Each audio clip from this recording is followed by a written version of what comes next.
Hey there! In this video we are going to deploy this Next.js application on Vercel, and as you see here in the URL, here you don't see localhost 3000, but you see here the URL given by Vercel, and I want to show you that the API works. So here I'm going to like those two tweets and unlike that one, refresh the page, and here the data has been persisted, so we know that everything is working. When you deploy your application, you can show your friends, your family, your colleagues that you have made an application and it is on the web, not on your local computer, but on the web. And in order for you to achieve that, stick till the end of my video.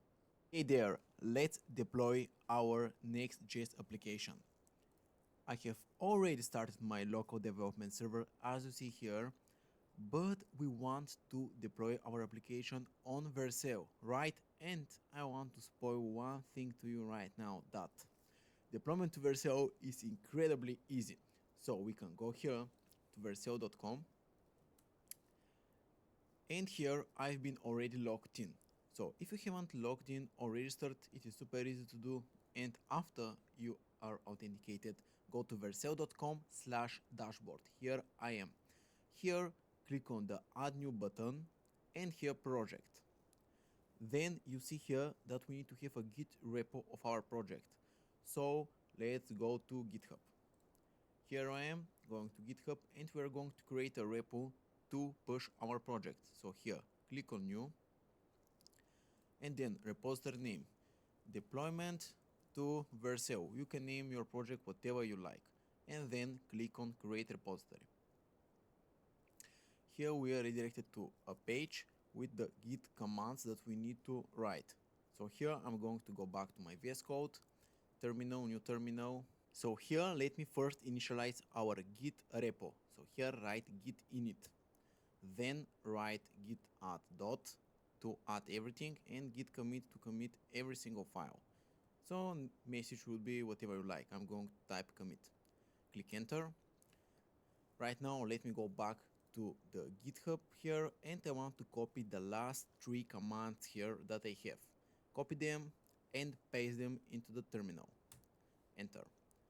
This will push our committed files to our GitHub repo. Okay, let me see the GitHub repo. Yes, it is here. Nice. I'm going to go to Vercel, refresh the page here to see the new repo, click on import. And here we need to add our environmental variables. Okay, let me go here back to my VS Code. Let me go here to the .env, copy, close that, and paste the environmental variables. And click on deploy. So after that, here it will start building, deployment summary, running checks, and assigning domains. And I know that it is going to work my project. But if you're not sure if the deployment is going to be successful, here you can type one command, which is npm run build, and run that when you close your local development server. So I'm going to close it here to stop it, and here I'm going to run npm run build. I know that my project is going to run successfully, but I just want to show that it exists.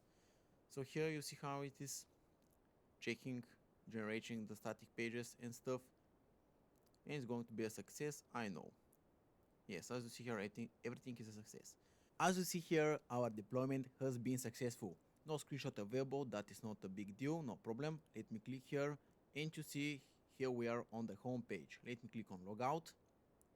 Okay, I'm already inside the login. I want to register and here open my console because I know that I have an error. You already see it. I want to show you again.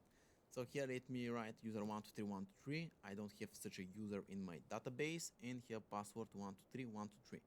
Click on register and you see here failed to fetch. But why do we get that? I'm going to tell you right now. Here inside, if you go to the VS Code and here on the fetch, I have that URL, at least as a base URL, to all of my API requests. So all of my API requests start with HTTP localhost 3000 API. But the problem is that right now we have changed the URL to the URL given by Vercel. You see here what is the URL here. So I want to go here, continue to dashboard, and here I usually copy the second URL here, this one. Oops, so here deployment to Vercel, let me copy that one. go to VS Code and paste it here like that. And here it should be deployment Vercel. Somehow I forgot to copy the last letter. That's not a problem. And here, of course, HTTPS. Oops, like that. And right now, push those changes. So of course we need to add them to the stage area. Then we need to commit them. Commit git push origin main, and automatically Vercel will detect the new push, the new change inside our repository. So you can go here, and if I refresh the page, you are going to see it is building. So let's see if it's a success after that. Let's try to log in right now and see if everything is working. Again, I'm going to type the email and the password, click on the login button. And here you see that is from the console logs that I have left. Here everything loads. Let me try to write here a tweet. Deployment has been successful. Click on tweet. And you see here is our tweet. Of course I should make them sorted, but that's not the thing that we need to do in that video. Our goal was to deploy the application, and we have successfully deployed it. So guys, that was the video. See you in the next one. Bye.